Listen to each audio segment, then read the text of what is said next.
বড়বাজার, সেখানে অগ্নিকাণ্ডের যে রীতিমধ্যে আপনারা জানেন যে রেস্তোরাঁ, রুফটপ রেস্তোরাঁয় নিষেধাজ্ঞা জারি করা হয়েছে, কিন্তু শহরের বুকে এই রুফটপ রেস্তোরাঁ এখনো পর্যন্ত বহাল তবিয়তে চলছে। প্রশাসন খবর পাওয়া মাত্রই 24 নম্বর পার্ক স্ট্রিটে পৌঁছে যায় এবং সেখানে রুফটপ রেস্তোরাঁ ভাঙার কাজ শুরু করে প্রশাসন। দেখুন, বৃহস্পতিবার পার্ক স্ট্রিটের ম্যাগমা হাউসে মুখ্যমন্ত্রীর সারপ্রাইজ ভিজিটের পর শহরের সব রুফটপ রেস্তোরাঁ বন্ধের নির্দেশ দেয় কলকাতা পুরসভা। পুরসভার নির্দেশ অমান্য করে নির্মাণ কাজ চালানোর অভিযোগে 24 নম্বর পার্ক স্ট্রিটের এই ভবনে গড়ে ওঠা রুফটপ রেস্তোরাঁ ভাঙার কাজ শুরু করল কলকাতা পুরসভা।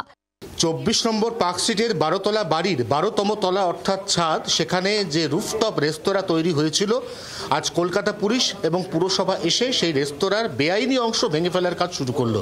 এখানে পৌঁছয়ে কলকাতা পুরসভার বড় টিম এবং তারা প্রয়োজনীয় সমস্ত যন্ত্রপাতি এনে এখানে বিভিন্ন শেড বা এমন কোনো দেওয়াল যে বেআইনিভাবে কনস্ট্রাক্ট হয়েছে বলে পুরসভার মনে হয়েছে, সেগুলো ভাঙার কাজ শুরু করছে।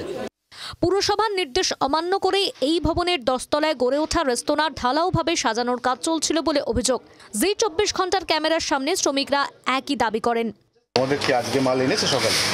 কত পেটি টাইল এনেছে?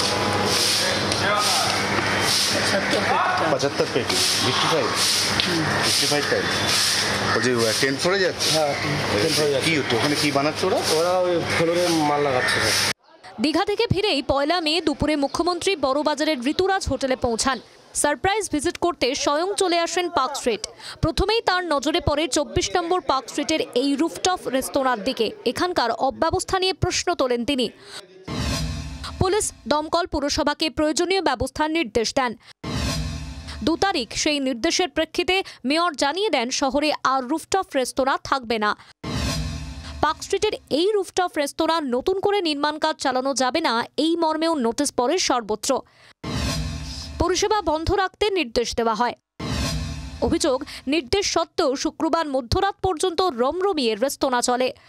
বৃহস্পতিবার নোটিশ দেওয়ার পরও রেস্তোরাঁ কর্তৃপক্ষ তা না মানায় শনিবার শেক্সপিয়ার সরণি থানা ও কলকাতা পুলিশের বড় টিম এখানে ঢোকে। শুরু হয় ছাদে থাকা রেস্তোরাঁর বেআইনি অংশ ভাঙার কাজ। কিন্তু পুরসভার নির্দেশ অমান্য করে কেন নির্মাণ কাজ চলছিল এই রেস্তোরাঁতে, এই বিষয়ে রেস্তোরাঁ মালিকের সঙ্গে যোগাযোগের চেষ্টা করা হলেও তিনি ফোন ধরেননি।